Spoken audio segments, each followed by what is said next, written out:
Chicago. Ordinary cops are losing the battle against the super freaks. Then a miracle happens. The Chicago PD lets a green guy into the ranks to try and help out. So at the request of Matt Hickman, we're going all the way back to 1992 and the golden age of Image Comics. Become a patron and make your own requests. Massive spoilers are massive for the Savage Dragon comics. You've been warned.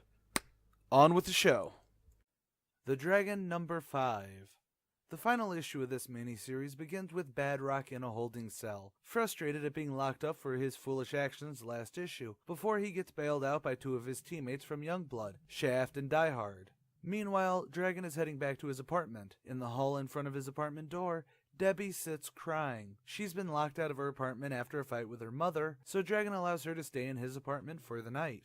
Elsewhere, a phone call wakes up Frank. Skullface is on the line, and he tells Frank that he knows that it was Frank who tipped off the vicious circle that Fred's warehouse was just ripe for the looting. But they don't really ask anything of him, save for just making sure that Frank knows that they know. So over with Dragon, Debbie and Dragon sleep together. Honestly, for a tiny girl, that could not feel comfortable in the morning. But in the morning, she's all playful while Dragon is getting ready for work. There's a knock at the door and Dragon tells her to open it because he's shaving. But when she does, a shot rings out. Debbie's been shot in the head, and then the gunman turns the gun onto himself, blowing his own brains out. At the funeral, her mother, I'm assuming, beats on Dragon's chest, causing a scene, and then Dragon slowly slips into drinking at dingy bars. His days at work are still dealing with groups of super freaks such as the Nixed Men, but Dragon is slowly losing it. Frank eventually comes to his apartment to talk to Dragon, but Dragon's getting so jaded. Losing Debbie made him realize just how vulnerable everyone around him is. The constant flow of super freaks only seems to be growing, and even the lawsuits against him and the city by those caught in the crossfire, it's all just eroding him. He knows he needs help, but he's got nothing left in the tank, even growing a shaggy mustache with 5 o'clock shadow.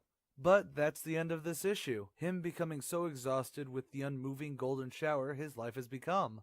So it is finally about time I said something possibly negative about this book. But it's not really that negative. I think that Debbie, while a character that is legitimately likable from her first appearance to even right before she died, she was only in a handful of pages, and maybe her death would have worked better if there was just a little bit more. But even in those handful of pages, mind you, she is a decent enough character to have the emotional connection with her death meaning something particularly close to Dragon. Yes, I already know that there's people decrying this as a way for Cheesecake to slip in, as well as being a women in refrigerators moment, and I won't disagree, but I'm not one to soapbox creative choices if they're done well, and this was done well. As for Frank being outed as the person who basically set up that Dragon would join the police force, I think it's a neat storyline and character trait. It shows that Frank knew that Dragon was the best choice for Chicago to survive the super freaks, but it also adds that maybe Frank could shirk the law if the ends justify the means. Of course, he didn't want Fred dead, so that can also shape his future decisions. And of course, I do need to bring up that the main Savage Dragon miniseries ends after Skullface calls Frank. Image number 0 basically covers the death of Debbie, and the fallout is handled in at least some part with Savage Dragon versus the Savage Megaton Man, with the Nixed Men scene being pulled right from that before the Megaton Man comes in and they fight. It's a one-shot that I may cover if I do Savage Dragon next year, or if I get a Patreon request to do more Savage Dragon, but tomorrow I'm cutting into The Dragon, Blood and Guts, a mini-series set between the end of this, or technically Image number 0,